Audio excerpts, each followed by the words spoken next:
Les femmes et jeunes filles sont privées de l'héritage et n'ont pas accès à la terre dans plusieurs territoires d'ici de Kivu. Ceci suite aux traditions et coutumes rétrogrades. Des résultats ici de l'étude menée par l'association Caribou Jeunesse Nouvelle de 2020 à 2025 dans la ville de Bukavu et le territoire de Kalehe, Walungu, Idjui et Kabare. La présentation de ces résultats est intervenue lors d'un atelier tenu ce lundi 30 mars 2026 en ville de Bukavu. Durant des jours, le chef coutumier, le chef religieux, le membre des organisations de femmes et jeunes filles, ainsi que le média, ont échangé sur les causes des violations de ces droits, ceux qui en sont les auteurs, et quelles sont les conséquences sur la cohésion sociale et la consolidation de la paix. Le tout pour barrer la route à ces violences et accorder aux femmes et jeunes filles l'accès à leurs droits et barrer la route aux traditions et coutumes rétrogrades dans plusieurs communautés. Également, cet atelier a servi de cadre pour renforcer les capacités des participants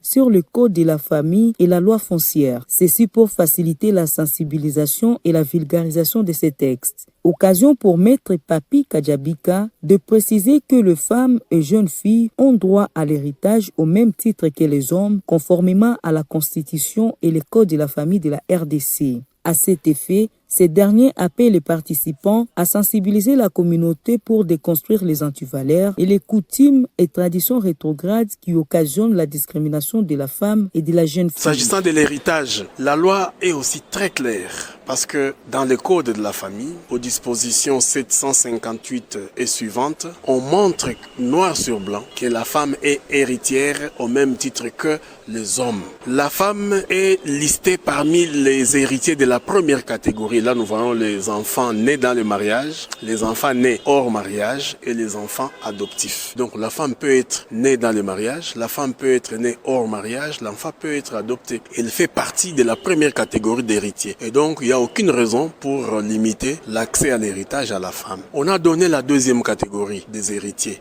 Et là, en tête de la deuxième catégorie, il y a les conjoints survivants. Et le conjoint survivant peut être la femme. Et se retrouve encore là-bas. Et d'autres textes qui montrent que le droit à l'héritage, c'est un droit réservé à tous les Congolais, y compris la femme. Pour Madame Jolie Kamuntu, PCA de Caribou Jeunesse Nouvelle, cette étude ouvre une voie à une série d'autres activités pour assurer la sensibilisation de différentes couches sociales sur l'accès des femmes et filles aux droits à l'héritage et à la terre. On pense qu'il y a des actions à mener. Voilà pourquoi notre projet, comme on l'a dit, s'étale sur 2 ans. Parce qu'au-delà de cette étude qui était un quick scan, si je peux l'appeler comme ça, qui nous a permis de peindre un tableau par rapport à ces 2 droits, nous allons poursuivre maintenant d'autres activités.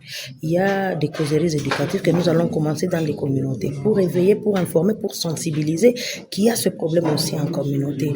On va installer un système d'alerte précoce qui va nous permettre à chaque fois qu'il y a ces violations que les victimes dénoncent, que leur communauté dénonce.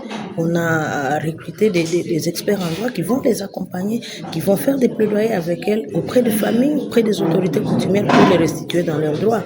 Il y a aussi, au-delà des alertes précoces, on a installé une mini-clinique juridique qui va permettre cet accompagnement gratuit de ces victimes-là, des violations des droits de la femme à l'héritage et à la terre. De leur part, les participants ont signé un acte d'engagement pour décourager les coutumes rétrogrades et défendre le droit des femmes et jeunes filles à l'héritage et à l'accès à la terre. Vanessa Chamamba de l'organisation Madame Kekesho en parle dans ses propos. Mon engagement personnel, c'est d'écrire. On va devoir continuer les sensibilisations. On va devoir continuer la divulgation même de ces droits pour que demain après demain, les femmes aient l'héritage qu'elles méritent. Opportunité aussi d'hériter le bien de leurs parents. Signalons que cet atelier s'inscrit dans le cadre de son projet dénommé Femmes, Terre, paix et sécurité, programme de mobilisation et de sensibilisation sur le droit de la femme